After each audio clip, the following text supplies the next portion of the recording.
Ladies and gentlemen, welcome to a new episode of the Fintech Hunting Podcast. We have a very special guest for you today. He's a technology evangelist, a tech sales guru. He's an industry thought leader. Please help me welcome to the show, Jason Smith. Jason, it's great to have you. Hey, thank you. Thank you for having me and the wonderful introduction. I need to put that in my back pocket and carry that around with me everywhere. Can I get that on a card? There you go. When we release the podcast, you can have that recording. It is great to have you. Had a chance to meet you last year in person at the ICE conference. You were recording a Taco Tuesday with Delilah. And I'm like, I got to get Jason on my show. I'm glad we finally get to do this. Tell our listeners, before we dive into all things tech and sales and everything, tell our listeners a little bit about your background. You got a wealth of knowledge and expertise in financial services and selling tech. Yeah, I appreciate that. I've been in the mortgage industry now, I think, for 21, 22 years.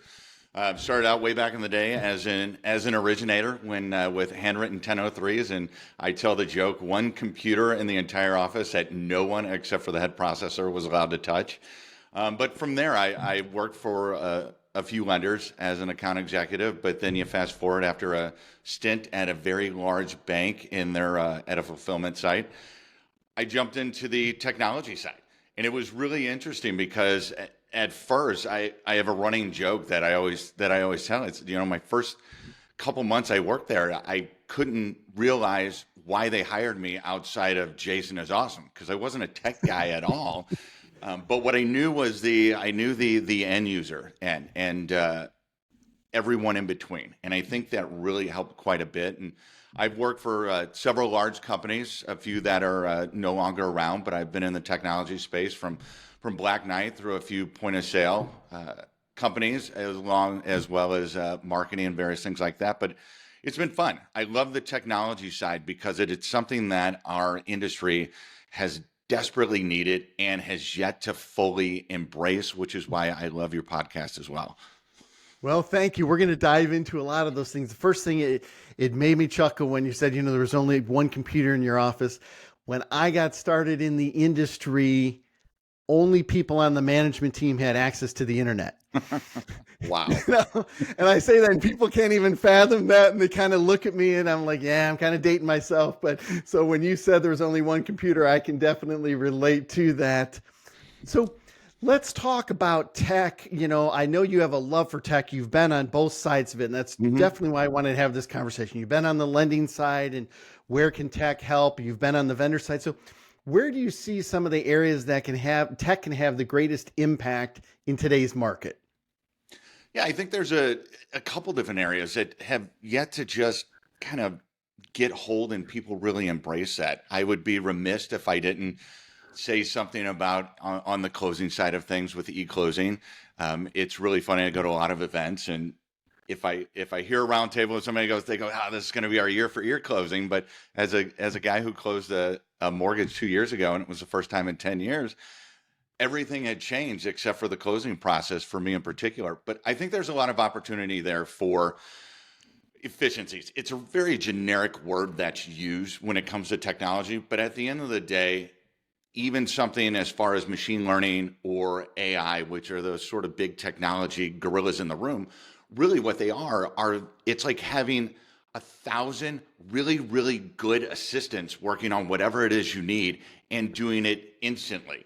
It's a matter of finding, if I can quote a little bit from the gap selling world, it's a little bit about finding that present tense and that future tense and state, if you will, and how that really helps impact that. I think that's one of the things that we have missed as sales folks and as an industry and technology is really creating that end state and picturing it and then moving there, getting over that hump, that gap of technology, if you will.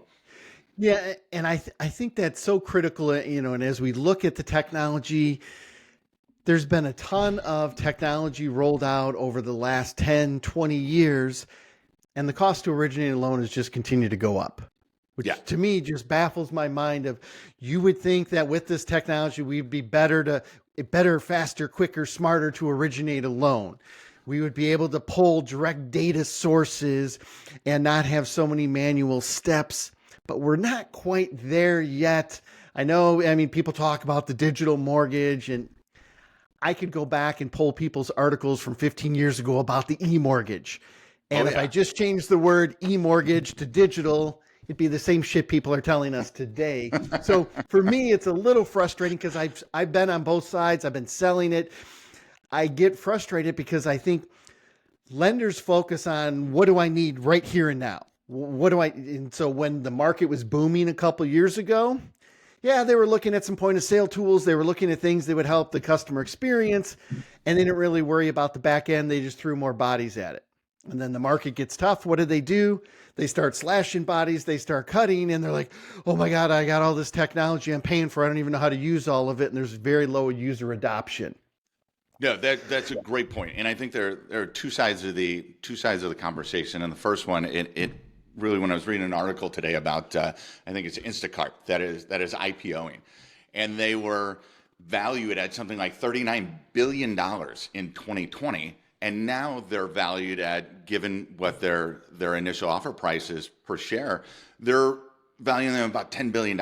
And I was reading an article in the Wall Street Journal about it, and kind of the take is, well, how does that happen? But the reality is, if you look at so much of what we've done in the mortgage industry, to your point, from a process, from a staffing issue, and certainly from an embrace or lack of embracing technology, is we focus so much on where we are now. Now, if you remember back in 2020, which most of us probably don't want to do, there's a reason why Instacart would be valued at $39 billion. And now it's only at $10 billion, because the reality is that people like being around people. They like getting out.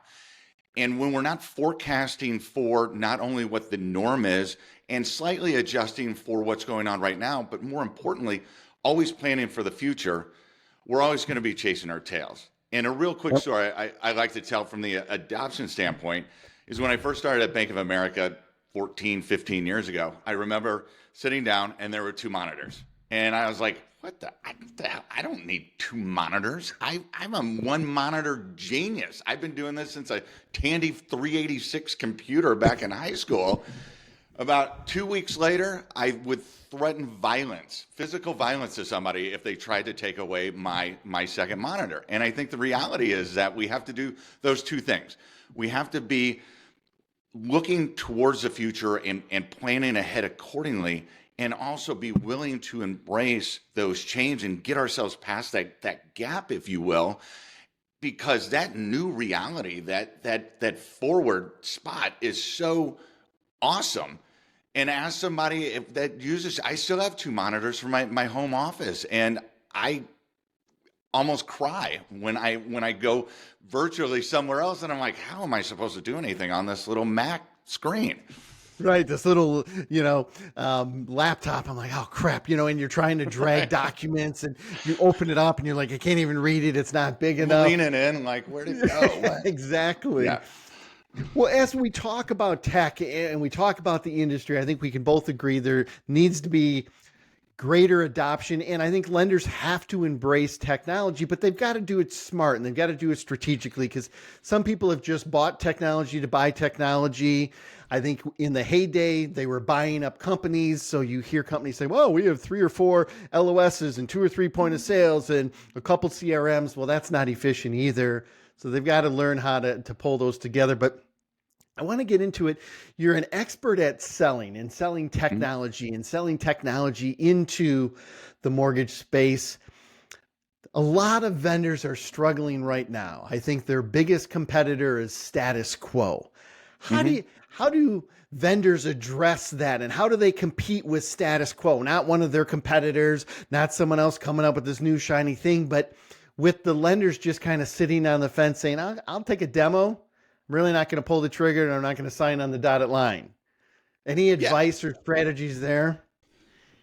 I always have advice on everything and strategies. I was going to do a very poor joke there, but it would land, probably wouldn't land very well. But no, I have I look at it very simply. I think what happens, and there's a formula to it, and what goes on with it is that typically in the sales process, we focus on what we do first. We go what we do, how we do it, and if we're lucky, we get to why we do it. And the problem is that when we start with what we do, we commoditize ourselves. And it's really, really, really easy. I can't stress it enough. It's really easy for somebody to ignore you once they look at you as a commodity. Because to your point, like, hey, I already have something. I have this solution. What we need to do, and the good sales approach, is to start with the why. Why you do it as a company, how you think as a company, why you do that, and then why you think, or rather why you know this can be a great solution for them because of all these things. Then you eventually get to the how, and then you get to the what at the end. It can sometimes be a simple things. One of the things I did at most recent role of mine was something as simple as an intro deck. We all want to start out with about the company, who we are, our awards, how awesome we are, how many people we have. I've done it. I've done it a lot of times. But if you switch that around and you start with how your solution helps, what you've come across with other similar clients or prospects, what they've seen, and how you've been able to solve that, and you drive towards how you solve that, and then you get to that what at the end, the what being you, it resonates much, much better, and people start looking at it completely differently. Jason, I love that, and I couldn't agree more. I've been in so many of the PowerPoint presentations where somebody told them, you got to start off and instantly build credibility. And they think the best way to build credibility is beat their hands on their chest. We won 52 awards. We've got the greatest thing in the world. And I always say, so what? Nobody gives a shit. And the executive looks at me like, how dare you? We've worked hard over the years. I said, hold on. I'm not bashing your solution. I'm bashing your approach. And I love how you talk about go into your why. And I'd love to start with a lot of the presentations that I've helped counsel people on is start with the pain in the industry. If you want to gain credibility, let's start with the pain in the industry. The average price to originate a loan right now is anywhere between $11,000 and $13,000. The average IMB is losing anywhere from $350 to $800 a loan. Mm-hmm. Mr. and Mrs. Lender, that's not sustainable in this current model, right? And as you start doing that, people, you gain a lot more credibility when they're like, well, gosh, this guy or this lady really knows what's going on in the industry. And to your point, if you can then start talking about, so here's how we help a lender lower the cost to originator. Here's how we help this pain point. And you start walking through. Then at the end, when you say, yeah, we've won 52 awards, we've won this, it's one slide. It's kind of an afterthought because you've already established a lot of credibility by being a subject matter expert in the industry than somebody just saying how great I am. I've got the world's greatest LOS. We were the first to do an LOS. We were the first on the internet, and it's just a big dump of everything that they want to say. And it doesn't resonate with them. So a couple more things I want to talk about. You've got so many great insights into selling. Talk to me about, there are 2 or 3 areas I definitely want to hit. Mm-hmm. If you look at what's going on right now, one of the areas that some of the best salespeople, and I use air quotes intentionally, and if anyone gets offended, sorry, but people who have had some of the biggest numbers over the last 3, 4, 5 years in this market will call you up and they're like, I don't know what the hell to say to these people. I don't know how to prospect. I don't know how to start opening the door. I'm used to getting a bunch of demos handed to me. And then, when somebody's interested, I'm really good. What would be some of your tips or some of your advice for how do you get those doors open? How do you start generating leads, even for people that have been experienced in so-called some of the top producers in their companies? They seem lost right now. Yeah, that's a great question. First, I would say they should thank the sales gods every day that they had a couple good years where the leads were just funneling in. A lot of us have been outbound generating our business for quite some time, and I know there are a lot with that as well. And I think to your point with that is that what I found that the easiest and the quickest thing that works, and I will quote the movie. I stole it from the movie. It's the movie of the Patriot, but I like to call it aim small, miss small. I think too often we as sales professionals want to get out to everyone, especially if we love our product, we're behind it, we know it, we're like, man, everyone in the mortgage industry should be using this product. And the reality is that you're never going to close anyone if you focus on that. What you need to focus on is slim that down. I believe the technical term is that service addressable market. But really what I found is that if you find a core group of targets that are most closely aligned with what your product is, your tech stack, their tech stack, and dig into those. Knowledge is power when it comes to speaking with people, because what you should be doing as a salesperson, especially in today's environment, to your point, is not talking about how great your company is, because you've got a website that does that and they probably already looked at it. They've seen you on LinkedIn. They know you're phenomenal, all those great things. But what you should be doing is asking a lot of questions when you get the opportunity to talk to these folks, but you need to understand their business. And that really comes in with that smaller.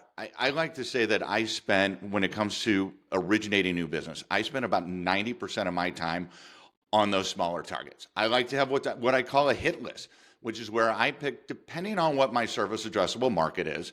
Say I have roughly 200 that fall into my sweet spot from a volume, from a tech, they've done things.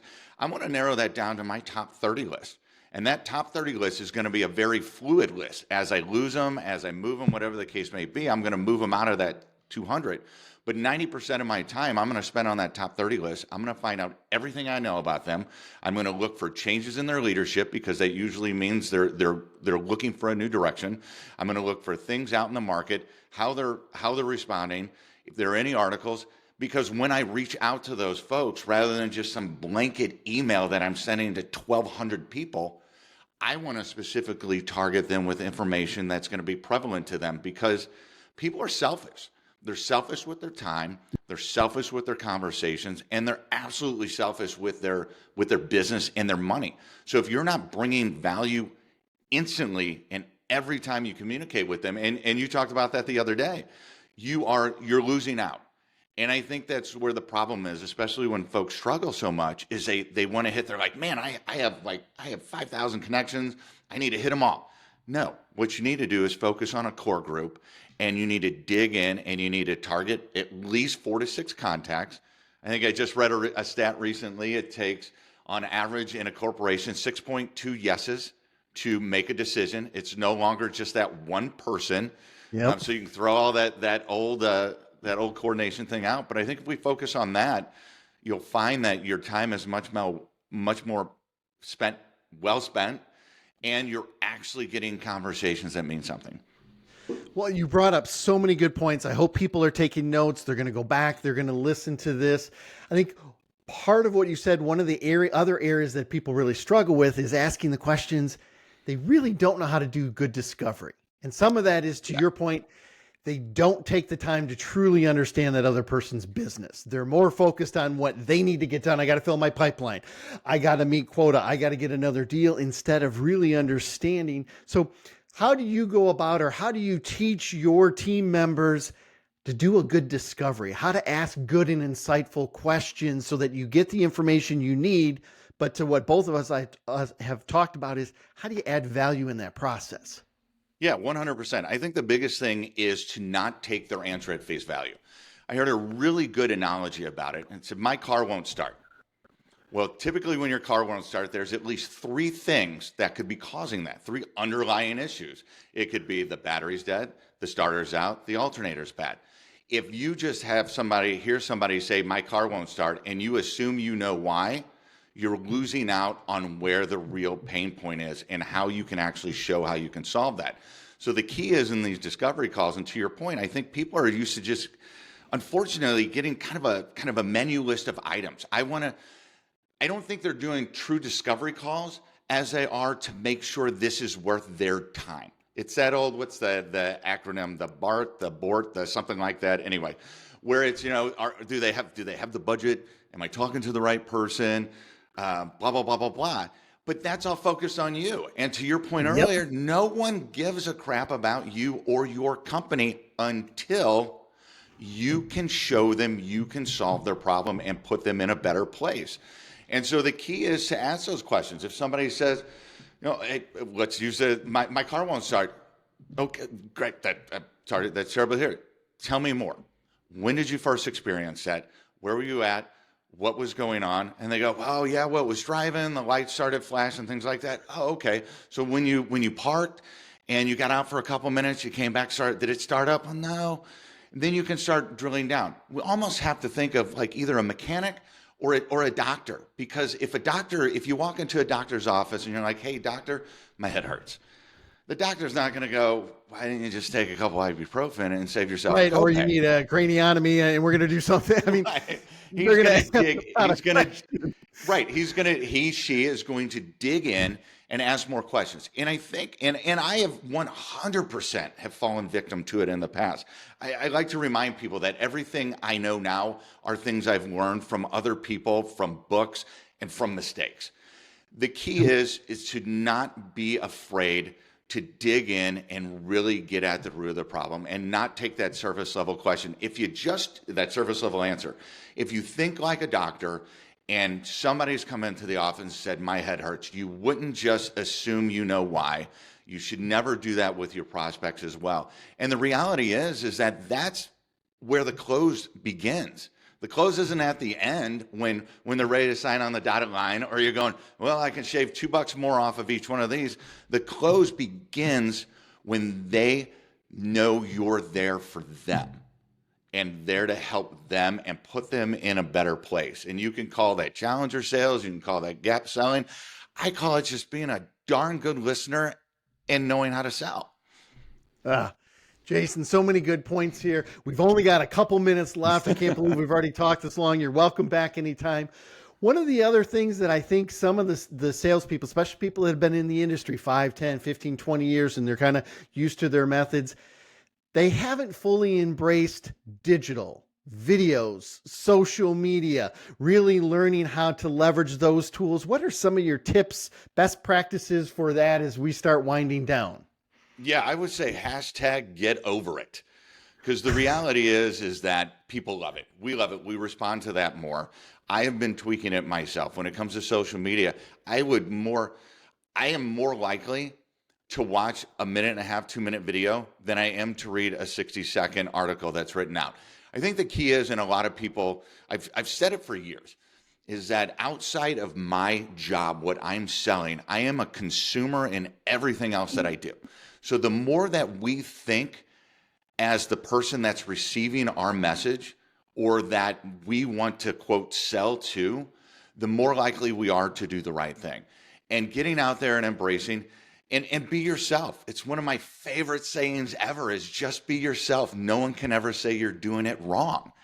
And I think people are afraid to just be themselves, but you have to also know what you're talking about and look to bring some value. It's one of the things I love about the videos that you do. They have content, they have value to them rather than going, hey man, Jason said I should have 3 videos a week on LinkedIn. The reality is that I would rather have, and I'm going to go back to the marketing guy that I had at Cloud Varga previously, and he was right. He's like, it's not about volume. It's not about how many times. It's about content.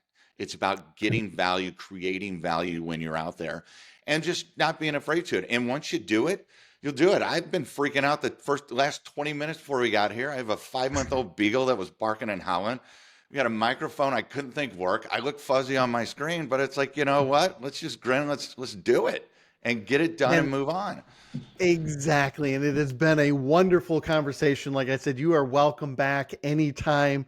Jason, I can't thank you enough for being a guest on this episode of the Fintech Hunting Podcast.